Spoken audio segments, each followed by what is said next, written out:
भीष्म को मृत्यु शैया पर देखकर क्यों हंसने लगी थी द्रौपदी। महाभारत की कहानी। महाभारत की कहानी काफी रोचक है। इसकी जितनी परतें खोलते जाओ उतना ही ज्यादा ये और रहस्यमय दिखने लगती है। महाभारत का भीषण युद्ध। कौरव और पांडवों के बीच रंजिश के परिणामस्वरूप महाभारत का भीषण युद्ध हुआ, जिसमें कौरव सेना को परास्त कर पांडवों ने अपनी विजय गाथा का परचम लहराया। दिलचस्प और रोचक घटनाएं।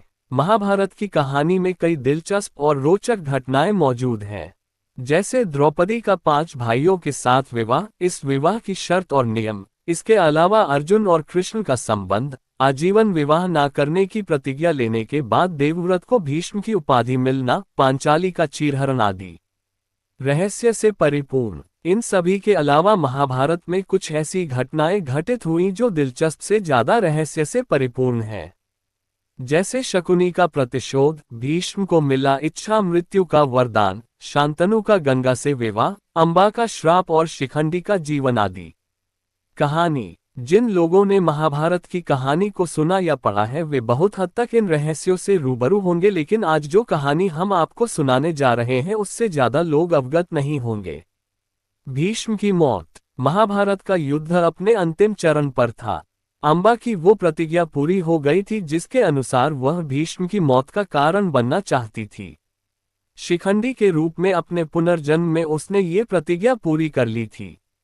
इच्छा मृत्यु। अर्जुन के बाणों ने भीष्म पितामह के शरीर को छलनी कर दिया था, लेकिन भीष्मा पितामह को प्राप्त इच्छा मृत्यु के वरदान की वजह से स्वयं यमराज भी आकर उनके प्राण नहीं छीन सकते थे, वे अभी भी जीवित थे। बाणों की शैया। वे बाणों की शैया पर लेटे हुए महाभारत के युद्ध के परिणाम का इंतजार कर रहे थे। युद्ध के नियम। युद्ध के नियम के अनुसार सूर्यास्त के पश्चात युद्ध रोक दिया जाता था और ऐसे समय में सभी लोग भीष्म की शैया के पास एकत्र होते थे। प्रवचन। भीष्म कुछ दिन और महाभारत का युद्ध देखना चाहते थे, इसलिए वे अभी भी जीवित थे। सूर्यास्त होते ही सभी परिजन और शुभ चिंतक भीष्म के पास आते और भीष्म उन्हें प्रवचन देते थे।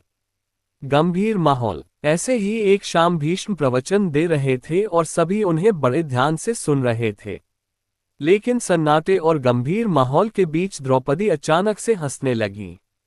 हंसने का कारण। द्रौपदी को हंसता देख भीष्म अत्यंत क्रोधित हो उठे। साथ ही पास खड़े अन्य लोग भी द्रौपदी को क्रोध और अचंभे से देख रहे थे कि अचानक द्रौपदी के जोर जोर से हंसने का क्या कारण है।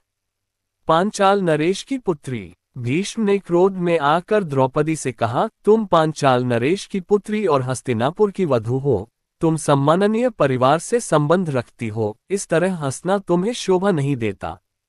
कारण। भीष्म के क्रोध से भरे वचनों को सुनकर द्रौपदी ने कहा, आपने मेरे हंसने का कारण नहीं पूछा। इस पर भीष्म ने उनसे कारण पूछा। संवेदनशील। भीष्म के इस प्रश्न का जो उत्तर द्रौपदी ने दिया वह काफी संवेदनशील और हिलाकर रख देने वाला था। वो समय। द्रौपदी ने भीष्म को वो समय याद दिलाया जब भरे दरबार में कौरवों द्वारा उसका चीरहरण किया गया। वे मदद के लिए चिल्लाती रही। उस दरबार में परिवार के सभी पुरुष सदस्य मौजूद थे। धृतराष्ट्र और भीष्म पितामह दोनों उस घटना के साक्षी थे, लेकिन किसी ने भी इसका विरोध नहीं किया। व्यंग्यात्मक हंसी। द्रौपदी का वो क्रोध व्यंग्यात्मक हंसी का रूप लेकर बाहर आ गया जब मृत्यु शैया पर लेटे हुए भी भीष्म प्रवचन दे रहे थे।